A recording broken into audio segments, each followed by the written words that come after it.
Magandang araw po sa inyo lahat. Good morning. And anumang oras nyo ito pinapanood, welcome. And I pray and I hope meron po kayong matututunan. Andito pa rin po kami sa APTS. At by the time na mapapanood nyo ito, nariyan na kami sa Davao. And I just thank the Lord for giving us the privilege to come here and meet our brothers and sisters dito sa Baguio.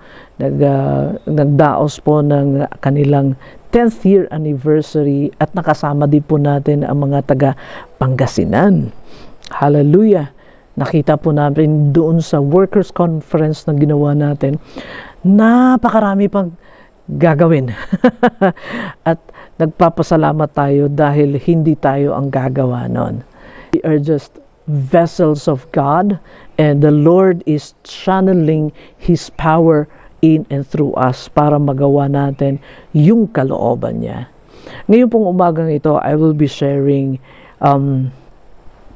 Philippians pa rin po, chapter 1, verse 6. Ang sabi po dito, New Living Translation ang babasahin ko.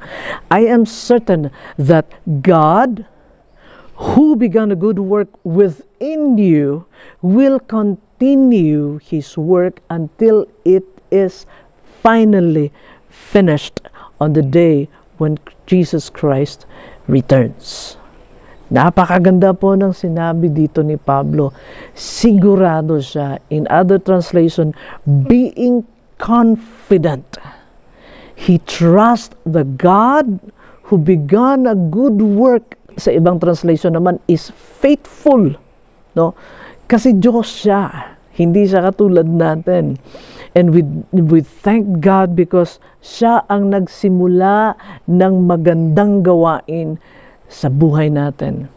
Okay, check po to. Hindi ang mga tao, hindi kami, kundi ang Diyos ang siyang kumilos sa pamamagitan ng kung sino man ang ginamit niya para simulan ang magandang gawain. Ang Diyos po, kaya glory to God. And God still who will continue His work. Kaya nga po sabi ko sa inyo, ang Diyos mismo ang nagsimula, hindi ang tao, ang Diyos. At siya rin po ang magpapatuloy.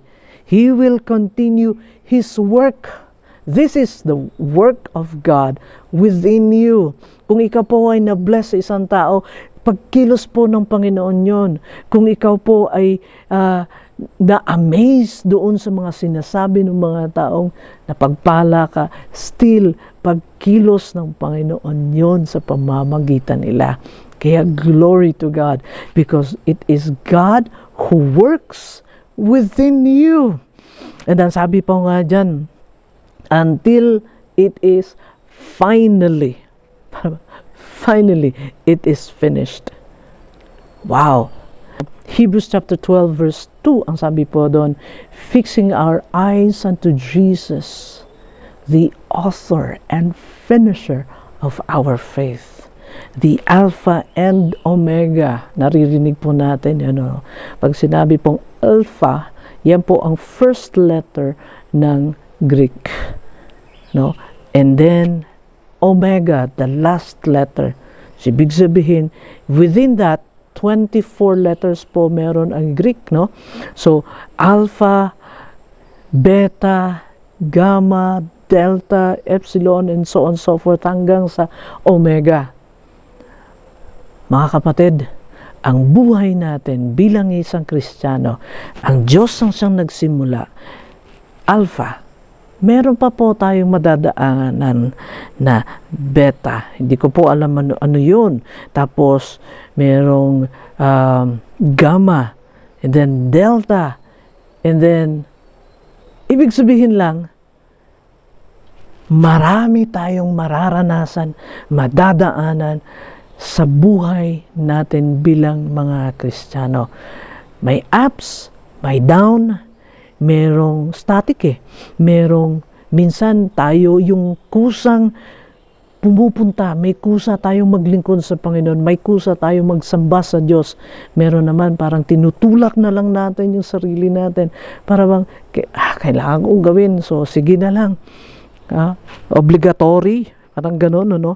And then, may times naman, ayaw na natin. Ayaw ba? Dahil nadi-discourage tayo. Meron naman may times na on fire tayo. No? Tapos, pag mayroon tayong mga nakita, nakaka-discourage, nadadamay din tayo. Ano ba to? At hinahayaan natin. Pero alam niyo po mga kapatid, ang Diyos natin na siyang nagsimula ng magandang gawain sa atin, ang sabi ni Pablo, siya ang magpapatuloy at hanggang ito ay finally matapos. Other translation, He will perform. Siya po ang kikilos. Hindi ang tao, kung meron bang panggagamitin ng Panginoon na tao, ginamit po ng Panginoon. At glory to God. And therefore, mga kapatid, ako po nakaranas din ng ganun. Nawala ako, nag-backslide ako, pero ibinalik ako ng Panginoon. Gumamit din siya ng tao. And so, I can say that He who began a good work within you will continue His work until it is finally finished. That's my prayer for you, my brother and sister. Manalangin tayo.